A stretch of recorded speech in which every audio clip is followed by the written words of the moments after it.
Guys, मेरा नाम है दीपक शर्मा और आप देख रहे हैं इमोर्टल स्टडी पॉइंट। आज हम पढ़ रहे हैं चैप्टर 10, वायुमंडलीय परिसंचरण तथा मौसम प्रणालियाँ। इस चैप्टर के ये सारे टॉपिक्स आपको यहाँ पर पढ़ने हैं। तो ये चैप्टर काफी बड़ा होने वाले, तो इस चैप्टर की एक सीरीज आएगी। तो ये सारी की सारी वीडियोस को देखने के लिए आपको करना क्या है, बस आपको चैनल को सब्सक्राइब करना है ताकि आप ये सारी की सारी वीडियोस को आप देख सकें। तो फिर आज हम पढ़ने वाले हैं वायुदाब यानी कि एटमॉस्फेरिक प्रेशर। हम यहाँ पर समझेंगे कि वायुदाब क्या होता है यानी कि एटमॉस्फेरिक प्रेशर क्या होता है, इसको हम कैलकुलेट किस में करते हैं, इसकी यूनिट क्या होती है। चलिए आइए समझते हैं। देखिए, वायु का भार होता है जिससे वह धरातल पर दाब डालती है। आप यहाँ पर इस चीज को समझ लीजिए कि हमारे अर्थ पर, बल्कि हमारा अर्थ ही नहीं बल्कि हमारे पूरे यूनिवर्स के अंदर वो ऑब्जेक्ट जिन्हें आप देख सकते हैं, सिर्फ उन्हीं का ही वेट नहीं होता बल्कि उन सभी पदार्थों का वेट होता है। यानी कि हम एक छोटे से छोटे मॉलिक्यूल की बात करें, हम एक छोटे से एटम की भी बात करें, एक एटम तक का भी क्या होता है, अपना कुछ ना कुछ थोड़ा वजन होता है। ठीक है, तो हर एक पदार्थ का अपना कुछ ना कुछ वजन होता है। तो जैसे कि वायु को आप देख नहीं सकते, है ना, लेकिन फिर भी उसका वेट होता है। तो देखिए होता क्या है कि जब वायु का वेट होता है तो वो लैंड सरफेस पर क्या डालती है, वो प्रेशर क्रिएट करती है। ठीक है जी, वो क्या करती है, प्रेशर क्रिएट करती है। और इस पड़ने वाले प्रेशर को ही हम क्या बोलते हैं, एटमॉस्फेरिक प्रेशर, हम यहाँ पर इसको बोलते हैं। तो यहाँ पर आप इतना समझ चुके हैं कि भाई वायु किस तरीके से प्रेशर क्रिएट करती है। अब यहाँ पर एक क्वेश्चन बनता है कि भाई हम उस प्रेशर को किस तरीके से मेजरमेंट कर सकते हैं। तो हमारे पास एक मशीन होती है जिससे हम वायु दाब को माप सकते हैं। उस मशीन का नाम है बैरोमीटर। अब देखिए बैरोमीटर कैसा दिखता है, तो जी देखिए ये है वो मशीन। इस बैरोमीटर से हम क्या करते हैं, वायु दाब का मापन कर सकते हैं। हम एटमॉस्फेरिक प्रेशर को हम यहाँ पर कैलकुलेट, हम यहाँ पर कर सकते हैं, मेजरमेंट कर सकते हैं हम। ठीक है जी, चलिए आगे बढ़ते हैं। सामान्य दशाओं में सामान्य दशाओं में समुद्र तल पर वायुदाब 760 मिलीमीटर ऊंचे स्तंभ द्वारा पड़ने वाले दाब के बराबर होता है। तो देखिए यहाँ पर आपको एक कंपैरेटिव, आपको एक एग्जांपल दे रखा है ताकि आप इस चीज से समझ सके कि एटमॉस्फेरिक प्रेशर क्या होता है और कितना ज्यादा यहाँ पर पड़ता है। तो देखिए इसमें सामान्य दशाओं का मतलब है कि अगर सारी की सारी अगर नॉर्मल सिचुएशंस हो तो फिर समुद्र ये है, इसे आप मान के चलिए कि ये समुद्र की सतह है। ठीक है, तो यहाँ पर क्या है कि एक 760 मिलीमीटर, ये इस खंबे की हाइट मान लीजिए आप 760 मिलीमीटर। ठीक है जी, अब ये 760 मिलीमीटर खंबा अगर ऊंचाई से नीचे की ओर गिरे, ठीक है, यानी कि अगर समुद्र की सतह पर गिरे तो इससे जो फोर्स क्रिएट होगा, इससे जो प्रेशर क्रिएट होगा, वो प्रेशर किसके बराबर होगा, तो भाई ये प्रेशर होगा एटमॉस्फेरिक प्रेशर यानी कि वायु दाब के बराबर होगा। ठीक है, तो आपको क्या है कि ये सिर्फ एक मात्र एक एग्जांपल है ताकि आप समझ सके कि वायु दाब से कितना प्रेशर क्रिएट होता है। तो ये कितना प्रेशर क्रिएट होता है, ये प्रेशर क्रिएट होता है कि अगर कोई 760 मिलीमीटर का ऊंचा खंबा अगर ऊपर से नीचे की ओर समुद्र पर गिरे तो इससे जो प्रेशर क्रिएट होगा वो प्रेशर किसके बराबर होगा, वो प्रेशर होगा एटमॉस्फेरिक प्रेशर के बराबर। ठीक है जी, चलिए अब हम आगे बढ़ते हैं। ये देखिए अभी हम यहाँ पर बात कर चुके हैं कि भैया हम वायु दाब को हम यहाँ पर समझ चुके हैं, हम समझ चुके हैं कि इसको हम किस मशीन से हम इसका मेजरमेंट कर सकते हैं। अब जरा आप इसकी यूनिट जान लीजिए। जी देखिए, जैसे कि सॉलिड वेट होता है, सॉलिड वेट को हम किस चीज में मेजरमेंट करते हैं, उसकी यूनिट क्या होती है, उसकी होती है किलोग्राम, है ना। और अगर हम लिक्विड की बात करें तो लिक्विड की जो उसकी जो यूनिट होती है वो होती है लीटर होती है। तो ऐसे ही वायु दाब को मापने के लिए भी हम किस चीज की यूज करते हैं, हम उसके यूनिट का यूज करते हैं। तो एटमॉस्फेरिक प्रेशर का यूनिट क्या होता है, वो होता है मिलीबार। ठीक है, हम वायु दाब को किस में मेजरमेंट करते हैं, हम करते हैं मिलीबार में, हम इसका मेजरमेंट हम यहाँ पर करते हैं। चलिए जी फिर आगे बढ़ते हैं और यहाँ पर हम समझने की कोशिश करते हैं कि समुद्र तल पर कितना मिलीबार प्रेशर यहाँ पर पड़ता है। तो जी देखिए समुद्र की सतह काफी बड़ी होती है, कई किलोमीटर तक या फिर हजारों किलोमीटर तक हो सकते हैं। तो हम यहाँ पर हजारों किलोमीटर तक अब वायु दाब को हम यहाँ पर मेजरमेंट नहीं करते हैं, हम बल्कि छोटे से क्षेत्रफल पर हम एटमॉस्फेरिक प्रेशर को हम यहाँ पर मेजरमेंट करते हैं। ठीक है, तो यहाँ पर हम करते हैं 76 सेंटीमीटर।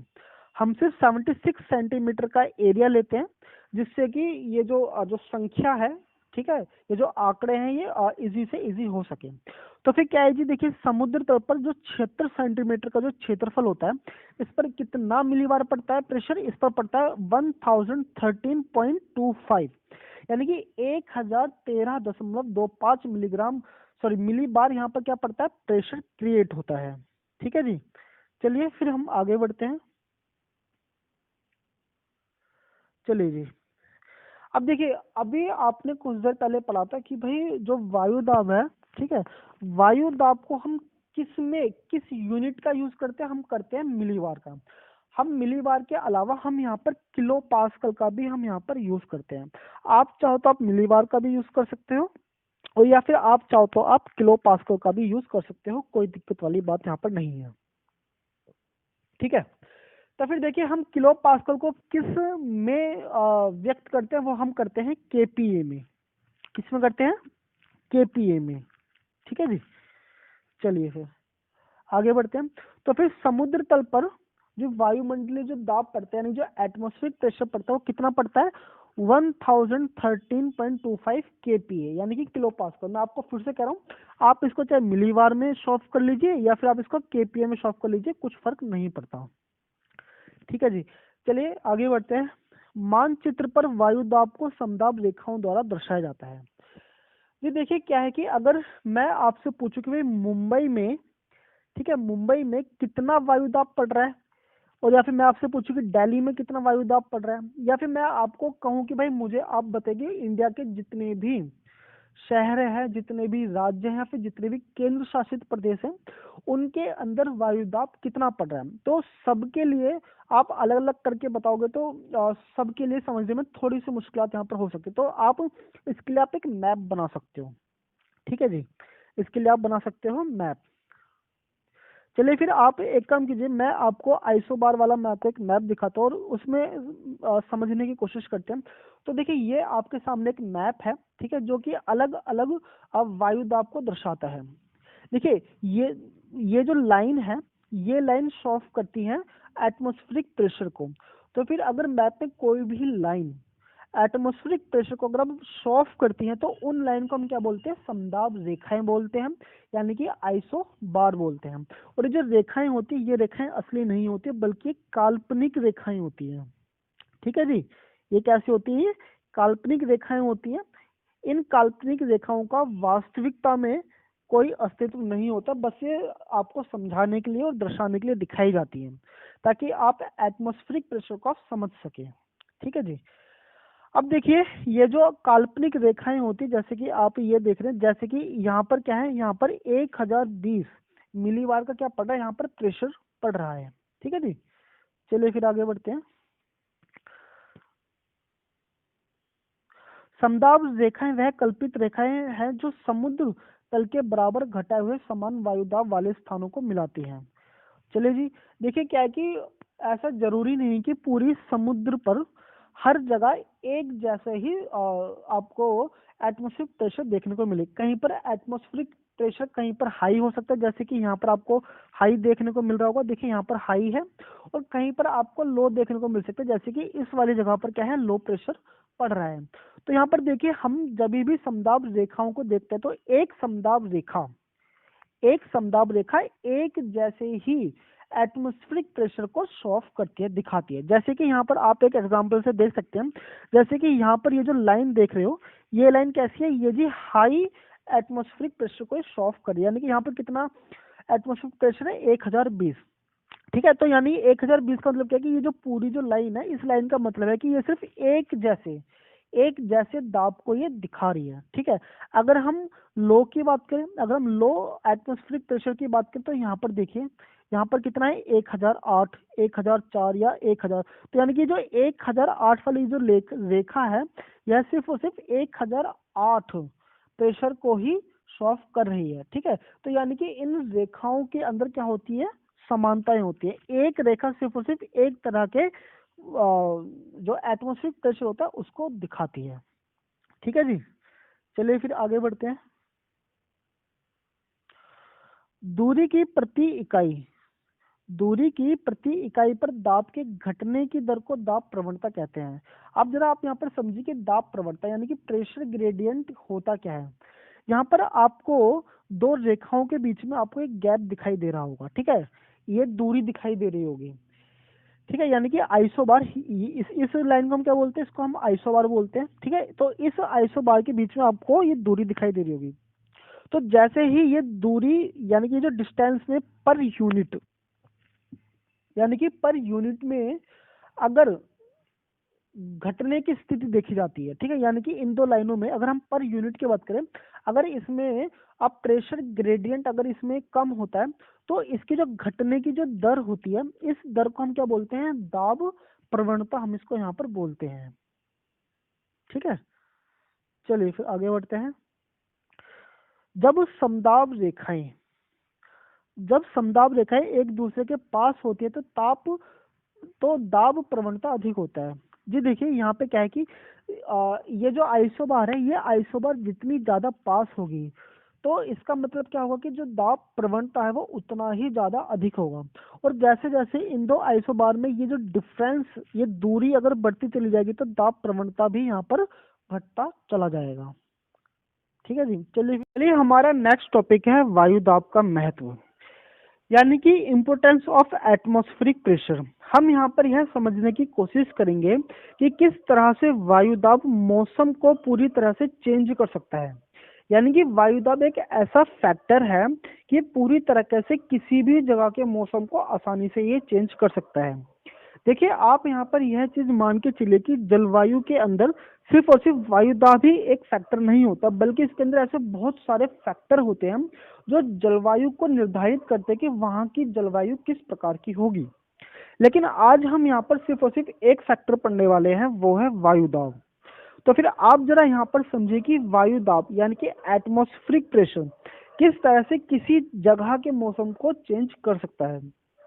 तो जी देखिए मैं यहाँ पर एटमॉस्फेरिक प्रेशर को शॉर्ट में लिख रहा हूँ एपी। आप समझ गए कि एपी का मतलब क्या होता है। एपी का मतलब होता है एटमॉस्फेरिक प्रेशर। तो देखिए एटमॉस्फेरिक प्रेशर दो तरह के होते हैं, ठीक है, एक होता है लो प्रेशर और दूसरा होता है हाई प्रेशर।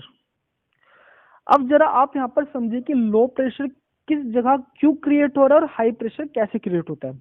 देखिए अगर ऐसी जगह जहां पर क्या हो रहा है, जहां पर टेम्परेचर क्या पड़ रहा है, 40 से 45 डिग्री टेम्परेचर के आसपास पड़ रहा है, तो इतनी ज्यादा गर्मी हो जाने की वजह से वहां की जो वायु है, वहां की जो एयर है, वो गर्म होकर के फैल जाती है, ठीक है, गर्म होकर के फैल जाती है, जिसके कारण वहां पर किस तरह का प्रेशर क्रिएट होता है, लो प्रेशर क्रिएट होता है। अब जरा आप लो प्रेशर वाली जो पवनें होती है, जो हवाएं होती है, इनकी कुछ विशेषताएं होती है। ये विशेषता कौन सी होती है। पहली विशेषता होती है कि ये गर्म होकर के फैल जाती है, जैसे कि मैं आपको यहाँ पर बता चुका हूँ। और दूसरी तरह की विशेषता ये होती है कि इस तरह की वायु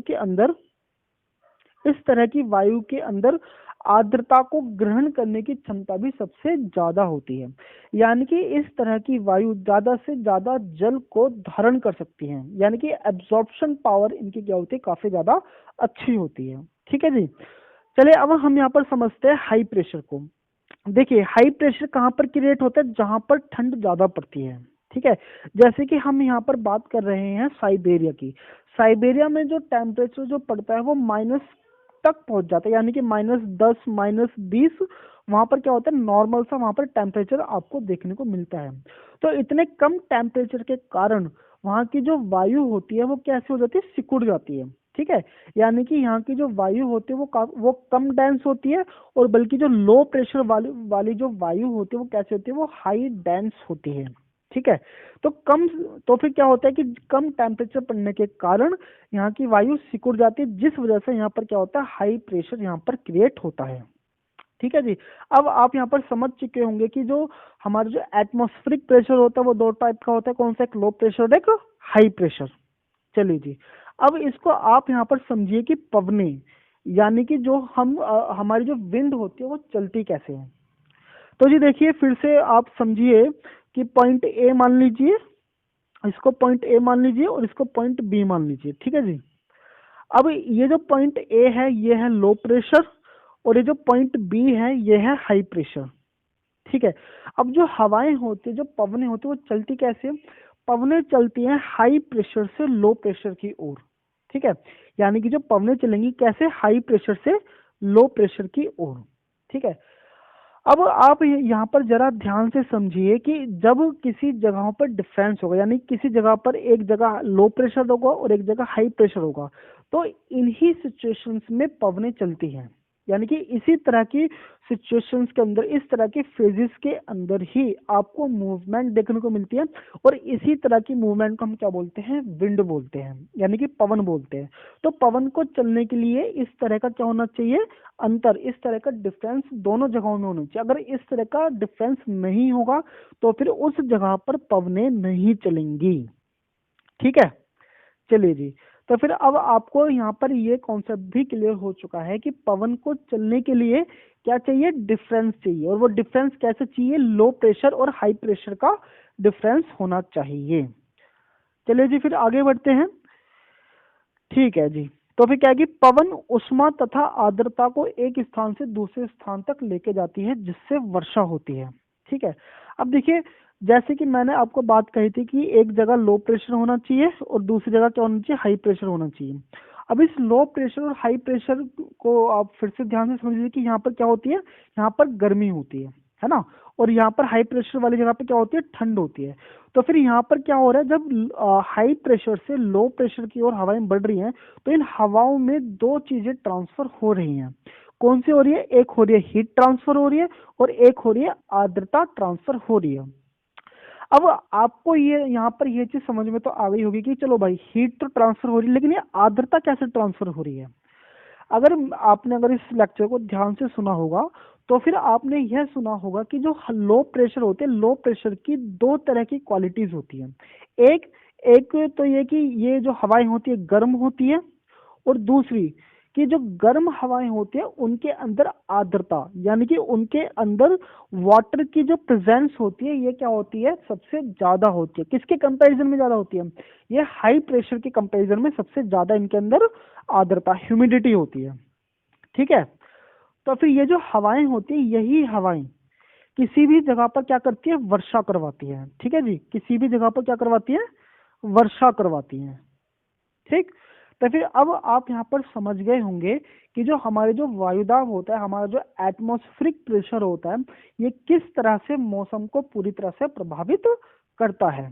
ठीक है, क्योंकि हमारे जो लो प्रेशर होती है, लो प्रेशर वाली पवनें क्या करती हैं? ज्यादातर वाटर को एब्जॉर्ब कर सकती हैं, और यही पवनें क्या करवा सकती है? वर्षा करवा सकती हैं। चलिए जी, फिर आज की वीडियो होती है यहाँ पर खत्म। आपको वीडियो कैसी लगी आप मुझे कमेंट करके बताइए। इस तरह की और भी वीडियोस को देखने के लिए चैनल को सब्सक्राइब कीजिए। धन्यवाद।